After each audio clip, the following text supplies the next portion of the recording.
ये जो भाजपा वाले लोग देश के जो जल जंगल जमीन को लूट रहे थे, अब ये लोग हमारे शहीदों के स्थल से, शहीदों के पार्क से मिट्टी को चोरी करने लगे हैं। जमशेदपुर के साकची स्थित बिरसा मुंडा चौक से भारतीय जनता पार्टी के लोगों ने अपने कार्यक्रम के लिए मिट्टी कटवा कर उठा लिया। इस मूर्ति की स्थापना करने वाले लोगों के लिए यह भावनात्मक मसला बन गया है। इन लोगों ने बिरसा स्थल पर इकट्ठा होकर कहा है कि भारतीय जनता पार्टी 48 घंटे के अंदर मिट्टी वापस कर दे।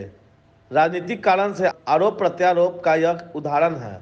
48 घंटे के अंदर बिरसा मुंडा मूर्ति स्थल की मिट्टी वापस नहीं किया तो भाजपा वालों पर मिट्टी चोरी का केस दर्ज करेंगे।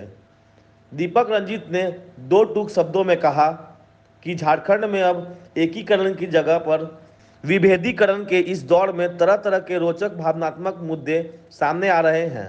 आज सोमवार को साकची स्थित बिरसा मुंडा स्थल यानी शहीद स्मारक के शुद्धिकरण का कार्यक्रम किया गया। जानते चले कि भाजपा ने अमृत उत्सव के नाम पर बिरसा मुंडा मूर्ति स्थल से मिट्टी उठा लिया था। शहीद स्थल से मिट्टी उठाए जाने की वजह से लोगों ने माना कि स्थान को अपवित्र कर दिया गया है। इसके बाद प्रतीक रूप से कुछ कर्मकांड करके सूरा गगराई और मायालाल सरदार, दो सरना पुजारी के हाथों मूर्ति स्थल का शुद्धिकरण किया गया। दीपक रंजीत ने प्रेस को बताया कि भाजपा के सांसद ने आज़ादी के अमृत उत्सव पर मिट्टी उठवाई है। आदिवासियों झारखंडियों के जमीन लूट की नीति बनाते बनाते अब यहाँ की पवित्र मिट्टी भी चोरी करने लग गए हैं। आगे आरोप तो तीखा हो गया। जोहार साथियों, आज हम लोग शहीद स्मारक समिति के बैनर तले यहाँ पर बिरसा मुंडा मूर्ति की स्थल यहाँ पर आए हैं। जैसा कि आप लोग जानते हैं कि भाजपा वाले अमृत उत्सव मना रही है। ये 15 अगस्त स्वतंत्रता दिवस के अवसर पर भाजपा वाले अमृत उत्सव मनाएं, जहर उत्सव मनाएं, जो करना उसको करे। उस अमृत को कौन पिएगा?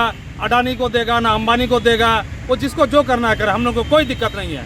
लेकिन जब यहाँ से हम लोगों ने अखबार के माध्यम से हम लोगों को पता चला कि भाई भाजपा वाले हम लोगों ने जो यहाँ पे बिरसा मुंडा का मूर्ति पिछले दिनों स्थापित किया, उस मूर्ति स्थल से बिना शहीद स्मारक समिति को सूचित किए हुए यहाँ से मिट्टी लेकर गए। इसका हम लोग विरोध करते हैं और ये यहाँ के जो सांसद उपस्थित थे और जो भाजपा के नेता लोग उपस्थित थे, सबको हम लोग ये भी उनका विरोध करते हैं। और हम लोग बताना चाहते हैं कि भाई जब हम लोग मूर्ति लगाते हैं या जो जितने भी झारखंडी आदिवासियों का परंपरा के तहत कुछ भी कार्य होता है तो हम लोग उसको विधिवत रूप से करते हैं। हमारे पाहन होते हैं, हमारे जो परंपरागत लोग हैं वो पूजा करके उसको स्थापित करते हैं। तो अगर कोई भी यहाँ के कुछ भी करते हैं, हम लोग भी कोई कार्यक्रम करते हैं, तो हम लोग अपने इष्ट देव से, हमारे देवताओं से परमिशन लेते हैं कि भाई उनको सूचित करते हैं तो कि हम लोग यहाँ पे इतना तारीख को कार्यक्रम कर रहे हैं, आपका हम लोग को अनुमति चाहिए। और जब भाजपा वाले यहाँ पे कार्यक्रम करने आते हैं तो इसका कुछ नहीं करते, किसी को सूचित नहीं करते हैं, ना शहीद स्मारक समिति को सूचित करते हैं, ना किसी को हम लोग को व्यक्तिगत रूप से सूचित नहीं करते हैं। और यहाँ से मिट्टी लेके ला जाने पता नहीं क्या करेगा उस मिट्टी का, ये हम लोग को नहीं पता। और हम लोग यही जो भाजपा वालों से मांग है कि भाई आप जो 48 घंटे के अंदर जल्द से जल्द यहाँ के जो मिट्टी लेके गए उस पर वापस करिए, नहीं तो आपको लोगों के नाम पर हम लोग थाना में FIR दर्ज करेंगे, मिट्टी चोरी का केस दर्ज करेंगे। ये जो भाजपा वाले लोग देश के जो जल जंगल जमीन को लूट रहे थे, अब ये लोग हमारे शहीदों के स्थल से, शहीदों के पार्क से मिट्टी को चोरी करने लगे हैं। इसी के खिलाफ ये कार्यक्रम था।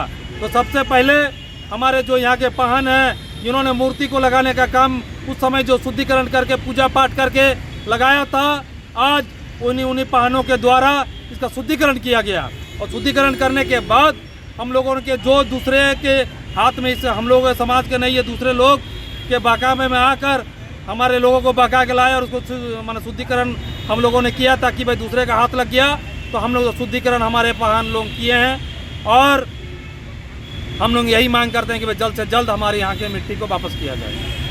सुश्री गीता सुंडी ने इस मौके पर कहा कि भाजपा वाले झारखंड के लोगों के हिस्से में सिर्फ जहर ही परोस रहे हैं, अमृत पता नहीं किसे खिलाएंगे। कृष्णा लोहार ने कहा कि भाजपा RSS वाले आदिवासियों की सभ्यता और संस्कृति पर लगातार हमला कर रहे हैं। इस मौके पर अन्य मुख्य अतिथिगण अजीत तिर्की, सुनील हेम्ब्रम, छोटू सोरेन, सुरेश कर्मकार आदि उपस्थित थे।